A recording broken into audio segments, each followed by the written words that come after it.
Howdy, guys, and welcome to Cliff Notes special election night edition. I hope y'all all voted. I hope you stayed up watching the results as much as you could. But I stayed up all night long so I could give you the latest and greatest. And with that in mind, our new president is going to be, yeah, I don't know that. No one knows that. The people doing the counts went to bed. So, yeah, maybe we'll find out today. Maybe we'll find out tomorrow. Maybe we'll find out next week. I don't know. This is the election that may never end. But no, I tried to stay up as long as I could, and eventually it just became obvious that there's only so much you can learn when the people that are counting are no longer counting. So we'll find out. But I still elections every 4 years is just such an amazing event. What an exciting night. Just think, no more political ads on TV for a while. Oh my gosh, there were so many ads. Is it wrong that I may have started cheering against some candidates just because I got irritated seeing their ads over and over and over again on TV? Oh my gosh, TV stations must make a fortune on these political ads, knowing how many of them. And maybe it's just Texas. Maybe we were in play enough that there were a lot of ads, and maybe other states didn't have as many. I have a feeling y'all got them as well. So no more ads. No more ads for political candidates, except if you got a runoff or something going on. Then you got to deal with it a little bit more. But now, with that being said, actually, this is one of those evenings, the election nights, that always makes me feel very patriotic. Just how cool is it that we get to actually pick our leaders, that they are accountable to us, or at least they're supposed to be accountable to us. Yeah, I've been all over the world. I've traveled to so many places, yeah, the Middle East, places like that, where there's no such thing as elections like we have. And there are people over there that just can't even imagine they having the kind of responsibility and rights that we have, that we get to pick our leaders. They don't do it over there. It just makes me feel special that we've done that for hundreds of years, and for the most part, it's worked well, even if it doesn't always work perfect. Yeah, nothing's perfect, but we do a pretty good job of it. That we pick our leaders, it's just such an amazing concept. Now, with that being said, tonight, what a nerve-wracking night! Seeing how close it is, it doesn't look like it's going to be a blowout either way. The one thing about it just makes me worry that this could drag out, that it could create even more animosity and finger pointing from the different sides and everything. I hope that's not the case. I hope people eventually take the high road, and whatever the results are, everyone accepts it and moves on. And we as a nation show that, that this is the way we operate, and we follow the rules, and it is what it is. I hope so. We'll see. I hope everyone voted. It was great. My wife and I, we went and voted early. Was it last Thursday, and voted. It was so easy. It was incredibly easy. No lines. Everyone was wearing masks. They were behind plexiglass. We were wearing masks. Had gloves on, little finger things to protect you from COVID and viruses and everything. It was just felt so protected. In and out in 15 minutes, and we were done. It was the easiest voting I've ever done in my entire life. Contrast that to back in the 80s. I remember when I first turned 18, I was able to vote. I remember we didn't have early voting unless you had a medical reason, things like that. And I remember having to rush to the polls right after work, and the lines were horrendous, waiting in line to vote. It was so much easier the way we did it now. I'm waiting for the next step. Oh, you've got so much stuff that you can vote online. I know there's security and all that, but how great is it going to be when eventually we can just do all this stuff from your own computer? If you can do banking from home, there ought to be a way that you can do your voting as well. So I look forward to the day where we make it even easier to do our voting, and I don't think it'll be that far down the road. I hope not. All right. So with all of that talk about last night, and realizing that we aren't going to get results for a while, I thought I'd go into the Wayback Machine. And I was watching the election, I was thinking about all different things having to do with presidents over my lifetime that I kind of had impacts on me. The stories I remember, experiences I had dealing with presidents. So I thought I'd give you a little bit of a presidential election story time kind of a setup for this evening. So if you would bear with me, I'll tell you few different stories, starting from when I was just a wee little lad. One of my absolute earliest memories of any sort of memory is going with my mom to see President Lyndon Johnson, LBJ. He was from Texas. He stopped in Fort Worth one time to do some kind of a whistle stop, back of a train type tour. And I assume he was president. Maybe he'd already not stopped being president, was campaigning for, for others. I don't remember. I was like 3 years old. So again, this is absolutely my earliest memory. I was 3 or 4 at the time. All I remember is being in Fort Worth, and there was a big crowd that was all surrounding a train that was kind of up on the tracks, up on a little bit of a hill. And there were people on the back of that train waving and everything. And I remember seeing that. But with that in mind, I think if I recall, I was a lot more excited about seeing the train than anyone who was on the back of the train. But I still remember seeing a president when I was 3 years old. So it was a memory that stuck with me. So my very first experience with presidential politics and campaigning and everything else.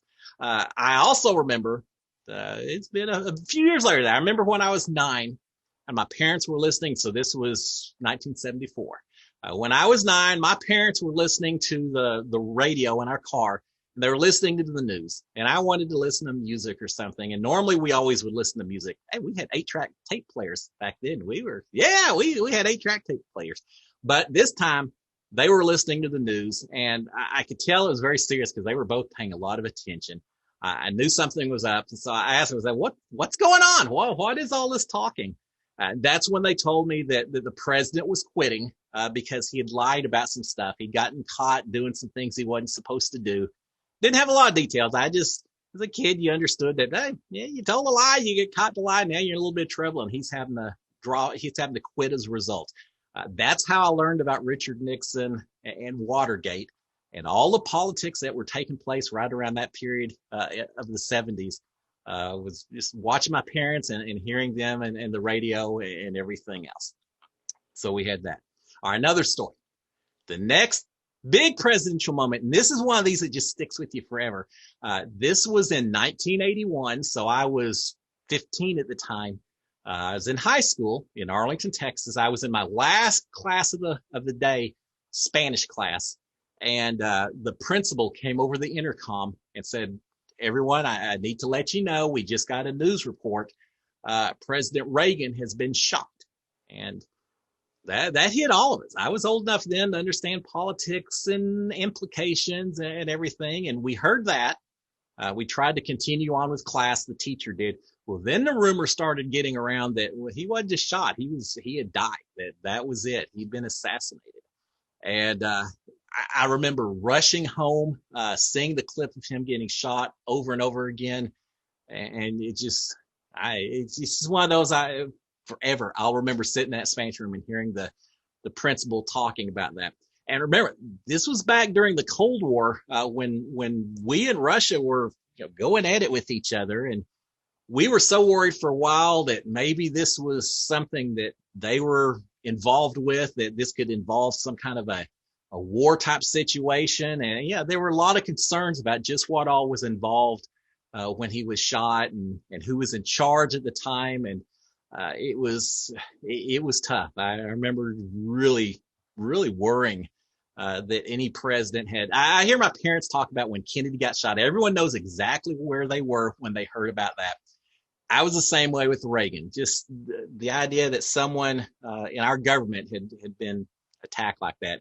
Again, I remember everything about that day. It really impacted me at the time, and it still does.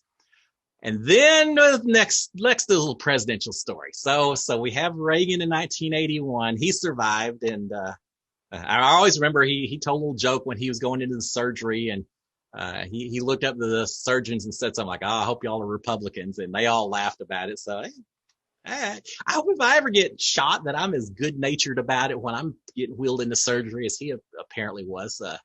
But anyway, so that was 1981. Then we get to the year 2000. Man, deja vu. 20 years ago from our elections tonight. 20 years ago, and we had such a deja vu type situation. This was between Al Gore and George Bush Jr. And or the junior George.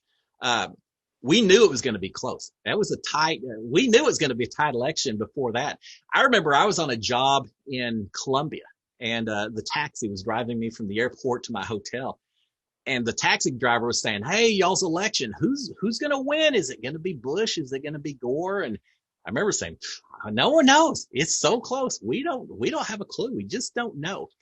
But I remember the night of the election, I finished work. I was on my way home from work, had the radio on. The news station started coming on saying, "Yeah, Al Gore has won Florida. The election is over. We're calling it for Al Gore." And with that, when I got home, my family, we turned off the TV at the time while we ate dinner, turned the TV back on after that. And suddenly they were saying, well, maybe Florida isn't necessarily for Gore. It looks like it could actually be going a little bit more towards Bush at this point in time. And now all of a sudden we start hearing that the election was incredibly super close. And we watched all night long as these razor thin returns kept coming in that kept flip-flopping back and forth until eventually it became obvious that Florida was going to be the state that decided the whole kit and caboodle. And it's just amazing. Now, here's what's really amazing is that my wife and I were watching it, which, you know, it was interesting to watch. We knew it was historical to watch that night. But my 5-year-old son, Daniel, he was incredibly interested. I think he knew we were interested. We were talking a lot about it before it was bedtime for him. But he didn't stay in bed. He ended up coming back and saying, please let me watch it. I want to see what's going on. I want to see what's going on as well. And we said, well, this is important enough. We'll do it. So sure, you can stay up, and figuring he'd just fall asleep after an hour or so. We'd go put him in bed. He never fell asleep. He watched the whole thing until we finally said, we've got to turn it off. It's, 4:00 in the morning or so. We don't know what's going to happen for certain. By then they were saying, it may be Bush, but it's really close. We don't know. He was still wide awake. He was asking us all sorts of questions about what was happening. We were explaining as best we could, and he was just absorbing every bit of it. I was amazed at how interested he was in that election. And I remember his kindergarten teacher a few days later telling us, saying, look, he explained everything to his classmates. He explained everything to me. He knows all about this election and everything that's going on. I'm just amazed a 5-year-old could know about that. Just as an FYI, he and his sister are still very interested in politics. So I'm glad as a family we exposed them to elections and politics even when they were younger. And I asked him yesterday with this election coming up. I asked him, and he still remembers that night and remembers watching and the whole discussion about who's going to win Florida. Such an incredible election. Again, I can't believe it was 20 years ago. How long did that arguing last? It was 4, 5, 6 weeks, all arguing about hanging chads and voting recounts. Could they recount? Could they not recount? The entire election, as it turns out, for those of you who may not have even been a voting age or even on the planet at the time, but it came down to about a 500 vote count difference in Florida that determined it eventually for George Bush. 500 votes. So don't ever think that your vote may not absolutely count. Hey, we may find out this time just how important a single vote could be. It's going to be that close as well. But eventually the Supreme Court got involved, made a decision. I think that there couldn't be more recounts. I don't even remember all the specifics of it.